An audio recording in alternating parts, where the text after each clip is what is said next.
Yo, yo, yo, yo, yo, yo, yo. You're now tuned in to Stay Connected TV. Stay Connected TV is a podcast that is all about positive reinforcement in the community, helping to further you and chase your dreams. Listen, today we want to bring the state of Mississippi up. We want to bring Rankin County to the forefront. I know you guys have already heard, and if you haven't heard already, the point of this segment today is to bring awareness to not only Rankin County of Mississippi, not only the state of Mississippi, but we want to bring awareness to the black culture. This is Black History Month. We are supposed to be celebrated during this time. And for some reason, we're not getting the respect that we deserve out here as human beings. To some, we are less than dogs. I personally have seen dogs get treated better than the African American human. And I say human because we are human. And the script reads: Rankin County deputies beat, tortured 2 black men, leaving one in the hospital for weeks, lawyers allege. The FBI has opened an investigation into the alleged beating and torture of 2 black men by Rankin County deputies. The FBI field office, the U.S. Department of Justice's Civil Rights Division, and the U.S. Attorney's Office for the Southern District of Mississippi have opened a federal civil rights investigation into a color of law incident into the Rankin County Sheriff's Office, according to a statement from the FBI. Weeks after Rankin County deputies raided a home and beat and threatened 2 black men and shot one in the mouth, a civil rights attorney is calling for justice, answers, and the deputies to be charged. On Wednesday, Michael Corey Jenkins, 32, was released from the intensive care unit at the University of Mississippi Medical Center. He underwent 2 surgeries to treat injuries to his mouth and head, including surgical removal of his tongue. As a result, he is unable to talk and now communicates through writing or gestures. Easily, he could have been like Tyree Nichols or on the long list of names of victims here of the police abuse and policy brutality, said Malik Shabazz of Black Lawyers for Justice in Washington, D.C., one of Jenkins' attorneys. On January 24th, Jenkins and another victim, Eddie Terrell Parker, 35, were at a home in Braxton where Parker lives with the property owner when 6 white Rankin deputies conducted a drug investigation raid. Shabazz said they did not announce themselves or show a search warrant. They accused the men of selling drugs and later charged them with possession of a controlled substance. Shabazz said they did not announce themselves or show a search warrant. They accused the men of selling drugs and later charged them with possession of a controlled substance and possession of paraphernalia, the attorney said. For 90 minutes, deputies exercised that Shabazz called intimidation and unjustified torture of Jenkins and Parker. The men were punched, kicked, slapped, and tasered while handcuffed.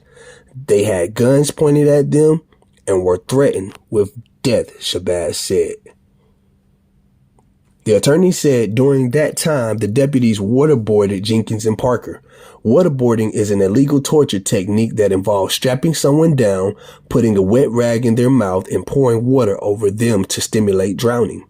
It was senseless and uncalled for, Parker said at the news conference. It was traumatizing and something I never thought I'd go through.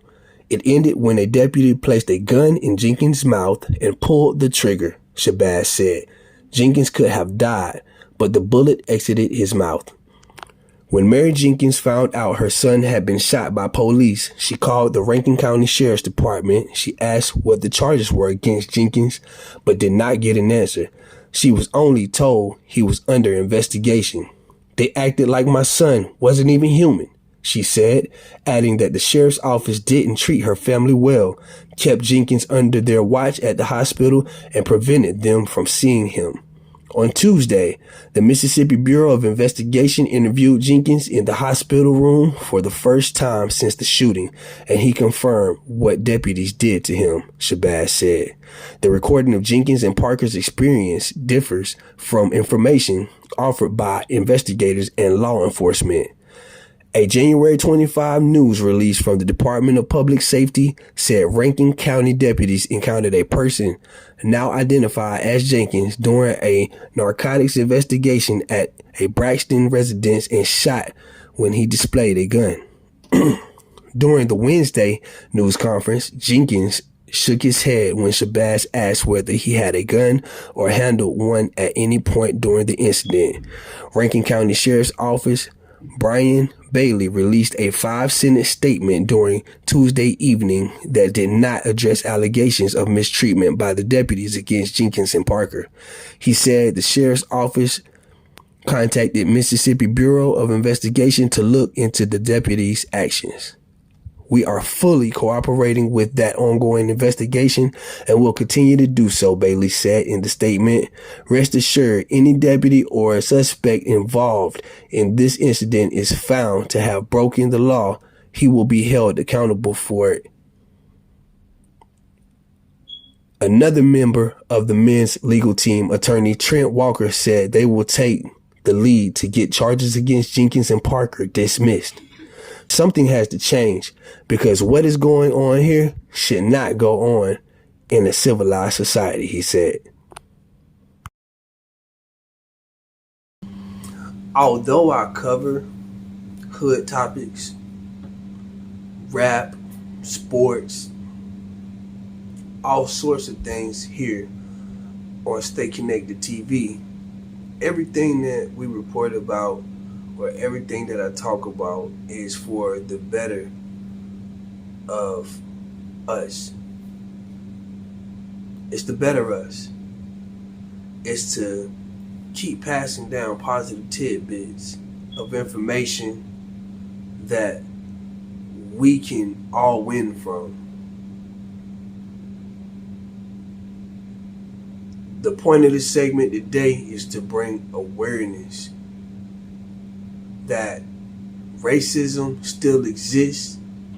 Not only does racism still exist, hatred, deep-seated hatred, still exists in this day and time. I don't know what it is about the color of our skin. I don't know what it is about the way we look that turns another race to hatred or to do these cruel things. But I do know this. If I can prevent it, or if I can help prevent it, or if I can talk about it and make you aware of it, I'm going to do everything in the fiber of my body to make you guys aware of what's going on out here. Some of us can work with it and ignore it for the dollar. Some of us can play that corporate game really well when it comes to our jobs and opportunities. Even when we're walking our kids to school or taking our kids to school in the morning, it seems to be a problem when an African American mother or father even looks as if they're well put together or that they're emulating any type of successful family life. I don't agree with it on an everyday basis. I'm part of it. And I've been seeing it go on for years. It's something that I'm personally tired of. I'm tired of getting the jobs and climbing the ladders and getting knocked down because I am a educated African American. I am tired of succeeding to a certain point at anything and then railroaded by these people who are filled with hate. So I spoke on it this morning, or I am speaking on it this morning, and I'm bringing an awareness to you so that when you're out and about, you can be safe. You can protect yourselves.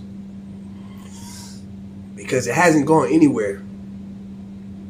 It hasn't gone anywhere. It's been here for years, for centuries, and it still exists today. So guys, whether you comment, whether you like, whatever you do and however you feel about this segment, be careful out there. Make sure that when you go into the store, you got somebody with you. Make sure that when you travel at night, you travel with someone, or at least make sure that the distance that you're going isn't too far out of the vicinity of where you live at and where you can be close to your loved ones. We learned with the Tyree Nichols situation that you could be a block away from your house and get beaten to death. So, we're not safe almost anywhere. If you don't have a weapons permit, please get one. If you've been taking your kids to school by yourself and you have a spouse, please get that spouse involved so that you can have a person that if anything goes down, you can record. You'll have a witness. You'll have some sense of protection around you and your family. Guys, be safe out there. And as I always say, guys, stay connected.